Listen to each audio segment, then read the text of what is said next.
നമസ്കാരം. ഭർത്താവുമായി കറങ്ങാനിറങ്ങിയ യുവതിയെ കടൽ തീരത്ത് മരിച്ച നിലയിൽ കണ്ടെത്തിയ സംഭവത്തിൽ കൂടുതൽ വിവരങ്ങൾ പുറത്ത്. തെരുവ് നായ്ക്കൾ കടിച്ചു വലിക്കുന്ന നിലയിൽ നാട്ടുകാരാണ് യുവതിയുടെ മൃതദേഹം കണ്ടെത്തിയത്. പുനർഗേഹം ഭവന സമുച്ചയത്തിലെ താമസക്കാരിയായ പൊന്നാനി അഴീക്കൽ മാറാപ്പിന്റെ വീട്ടിൽ ഫാത്തിമയാണ് മരിച്ചത്. 23 വയസ്സായിരുന്നു. സംഭവത്തിൽ യുവതിയുടെ ഭർത്താവ് രായിൻ മരക്കാർ വീട്ടിൽ മുഹമ്മദിനെ പോലീസ് കസ്റ്റഡിയിലെടുത്തിട്ടുണ്ട്.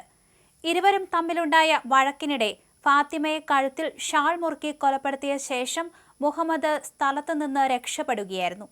കഴിഞ്ഞ ദിവസം രാത്രി ഇരുവരും ബൈക്കിൽ കറങ്ങാനിറങ്ങിയതായും ഇതിനിടയിലുണ്ടായ വഴക്കിനു പിന്നാലെ കഴുത്തിൽ ഷാൾ മുറുക്കി കൊലപ്പെടുത്തുകയായിരുന്നുവെന്നും പോലീസ് പറയുന്നു. രാത്രി കുഞ്ഞിനെയും ഫാത്തിമയെയും കൂട്ടി ഇറങ്ങിയ മുഹമ്മദ് ഇവരെ കടപ്പുറത്ത് ആരുമില്ലാത്ത ഭാഗത്തേക്ക് എത്തിക്കുകയായിരുന്നുവെന്നാണ് പോലീസ് പറയുന്നത്. കടപ്പുറത്തേക്ക് പോകുന്നതിന് മുൻപ് ഇവർ കർമ്മ റോഡിന്റെ പരിസരത്തുണ്ടായിരുന്നതായി വിവരമുണ്ട്. അഴിമുഖത്തെ മണൽത്തിട്ടയ്ക്കടുത്ത് ഏറെ നേരം ഇരുന്ന് സംസാരിച്ച ഇവർ പിന്നീട് വാക്കുതർക്കത്തിലാവുകയും പിന്നീട് ഫാത്തിമയെ കൊലപ്പെടുത്തുകയും ചെയ്തു എന്നാണ് വിവരം.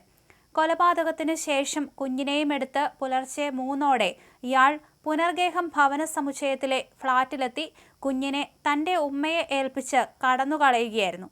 ഭാര്യയ്ക്ക് മറ്റൊരു ബന്ധമുണ്ടെന്ന സംശയത്തെ തുടർന്ന് പലപ്പോഴും ഇവർ തമ്മിൽ തർക്കങ്ങൾ ഉണ്ടായിട്ടുണ്ടെന്നും മുഹമ്മദ് പലതവണ ഫാത്തിമയെ കയ്യേറ്റം ചെയ്തിട്ടുണ്ടെന്നും പോലീസിന് വിവരം കിട്ടിയിട്ടുണ്ട്. പൊന്നാനി കടപ്പുറത്തെത്തിയ സ്ത്രീകളാണ് ആദ്യം ഈ മൃതദേഹം കാണുന്നത്. മൃതദേഹം തെരുവുനായ്ക്കൾ കടിച്ചു വലിക്കുന്ന നിലയിലായിരുന്നു. മൃതദേഹം കണ്ടെത്തി മണിക്കൂറുകൾക്കകം പരപ്പനങ്ങാടി റെയിൽവേ ട്രാക്കിന് സമീപത്തുനിന്ന് മുഹമ്മദ് പോലീസിന്റെ വലയിലാവുകയും ചെയ്തു. ട്രെയിനിന് മുന്നിൽ ചാടി ജീവൻ ഒടുക്കാനുള്ള ശ്രമത്തിലായിരുന്നു ഇയാളെന്ന് പോലീസ് പറയുന്നു. അതേസമയം ഫാത്തിമയെ കൊലപ്പെടുത്താൻ ഉദ്ദേശിച്ച് തന്നെയാണോ ഇയാൾ കടൽ തീരത്ത് എത്തിയത് എന്ന കാര്യത്തിലും സംശയമുണ്ട്. അതുകൊണ്ട് തന്നെ ഇയാളെ കൂടുതൽ ചോദ്യം ചെയ്യേണ്ടതായിട്ടുണ്ട്.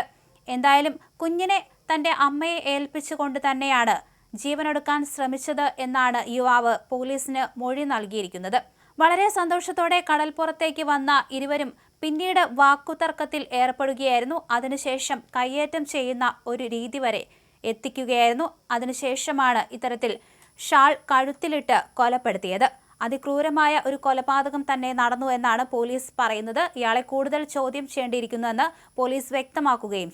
അതേസമയം ഫാത്തിമയും മുഹമ്മദും തമ്മിൽ വീട്ടിൽ തർക്കങ്ങൾ പതിവായിരുന്നുവെന്ന് കുടുംബങ്ങൾ പറയുന്നുണ്ട്.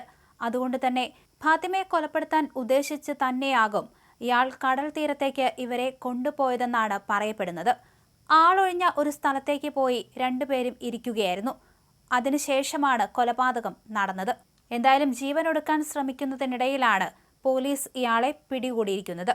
തെരുവ് നായ്ക്കൾ ഫാത്തിമയുടെ ശരീരം കടിച്ചു വലിച്ചു കൊണ്ടുപോകുന്ന അവസ്ഥയിലായിരുന്നു അങ്ങോട്ട് വന്ന സ്ത്രീകൾ ഇത് കണ്ടത്. ഉടൻ തന്നെ അവർ പോലീസിനെ വിവരം അറിയിക്കുകയായിരുന്നു.